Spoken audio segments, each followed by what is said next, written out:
ওকে, এবার দ্বিতীয় আমরা ডায়লগে যাচ্ছি মেনু চাইলে।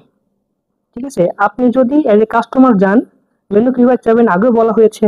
অনুগ্রহ করে মেনু দিন, অনুগ্রহকে বলা হচ্ছে মলিন ভাস, মেনু দিনকে বলা হচ্ছে মেনি। দেখেন, মলিন ভাস মেনি, মলিন ভাস মেনি, অনুগ্রহ করে মেনু দিন।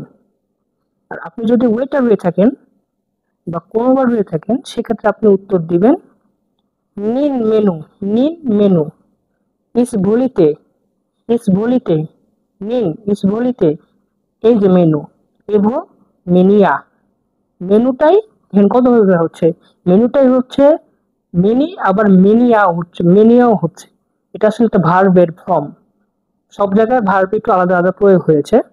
তাহলে এই নিন মেনু, এই নিন মেনু, ইস বলিতে এভো মেনিয়া, ইস বলিতে এভো মেনিয়া, মানে এই মেনু নিন। তাহলে আমরা আবার এই দুটি ডায়লগ পড়ছি।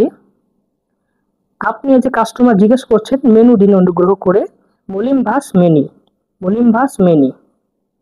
ঠিক আছে, মলিম ভাস মেনি, মলিম ভাস মেনি মানে অনুগ্রহ করে মেনু দিন। আর এজ এ ওয়েটার বলছেন নিন, নিন মেনু, ইস ভলিতে এভো মেনিয়া, ইস ভলিতে এই নিন এভো মেনিয়া, এই যে মেনু।